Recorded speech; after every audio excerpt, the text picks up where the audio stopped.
Hey there, small business owners. Welcome to another episode of Local Biz Boost. I'm your host, Michael M. And today we're diving into something that can truly transform your business's local presence. We're talking about local content marketing, the strategies that are actually working right now to drive more foot traffic to your store. I'm thrilled to be joined by someone who's helped hundreds of small businesses dominate their local markets. Please welcome Roger J., author of Hyperlocal, the small business guide to dominating your market, and one of the leading experts in local SEO and content marketing. Roger, thanks so much for being here. Thanks for having me, Michael. I'm excited to share some practical strategies that small business owners can implement right away to boost their local visibility. Perfect. Today we'll cover what local content marketing really means for small businesses, the top 3 strategies that are working right now in 2025, and exactly how to implement these tactics even with limited resources. So let's jump right in. Before we dive into specific strategies, let's make sure we're all on the same page. Roger, when we talk about local content marketing, what exactly does that mean for a small business owner in 2025? Great question, Michael. Local content marketing is essentially creating and sharing valuable content that's specifically tailored to your local audience and geographic area. Unlike traditional marketing that might cast a wide net, local content marketing focuses on connecting with people in your immediate community. So it's really about being hyper-focused on your specific area rather than trying to appeal to everyone, right? Exactly. And what makes it so powerful for small businesses in 2025 is that consumers are increasingly prioritizing local connections. They want to support businesses that understand and contribute to their community. Plus, search engines and social platforms have become incredibly sophisticated at delivering location-based results. Can you share a quick example of a business that's doing this well? Absolutely. There's a small bookstore in Portland that increased their foot traffic by 47% in just 3 months. Instead of just promoting books, they created neighborhood reading guides, highlighting books set in different parts of the city. They partnered with local coffee shops to create literary walking tours and documented it all through content on their website and social media. It wasn't just about selling books. It was about creating a local literary experience that resonated with their community. That's a fantastic explanation, Jamie. Now I know our viewers are eager to get to the practical stuff. Let's talk about the strategies that are actually moving the needle for small businesses right now. What would you say are the top 3 local content marketing approaches that are driving real results in 2025? I'd be happy to share those, Michael. The first strategy that's absolutely crushing it for local businesses is what I call localized content creation. This is about developing content that speaks directly to your specific community's needs, interests, and characteristics. What kinds of content work best for this approach? Most effective formats we're seeing are neighborhood guides, local event coverage, and community spotlights. For example, a hardware store in Chicago created seasonal home maintenance guides specific to Chicago's weather patterns.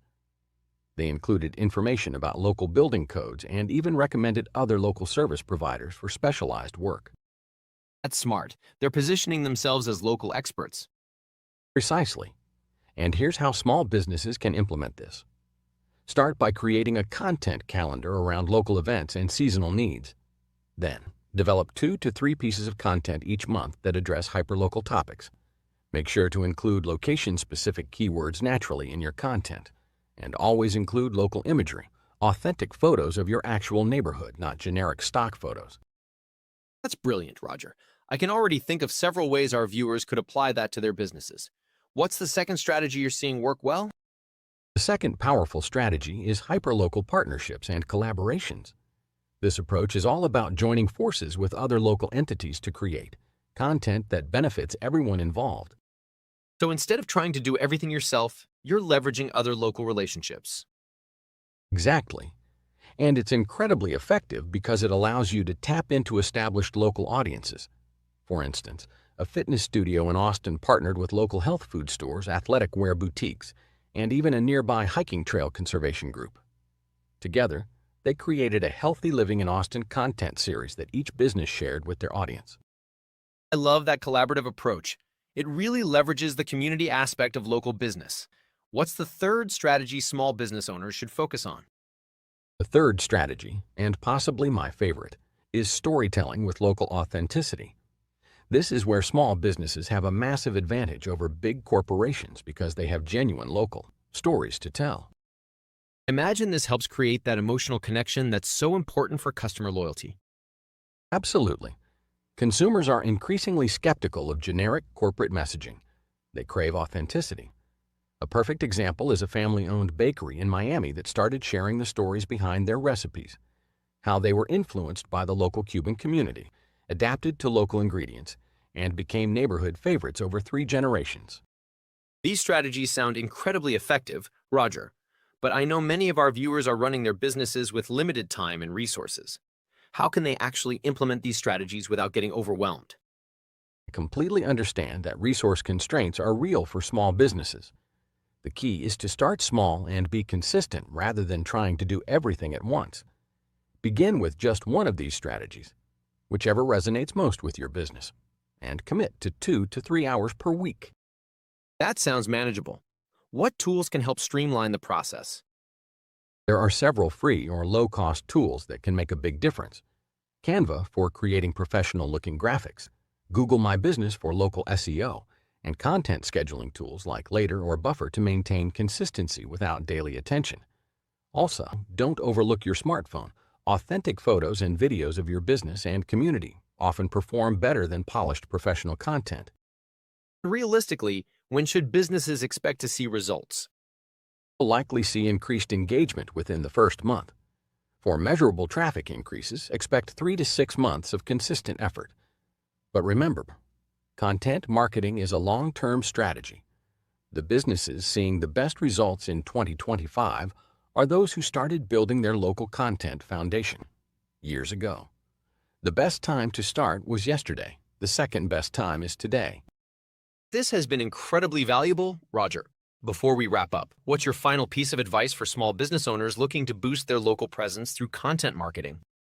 My final advice would be to embrace what makes your business uniquely local. Your deep understanding of the community is your competitive advantage against larger corporations. Be authentic, be consistent, and focus on creating genuine value for your local audience. The traffic and sales will follow naturally when you position yourself as a true community resource. Thank you so much, Roger, for sharing these actionable insights with our audience.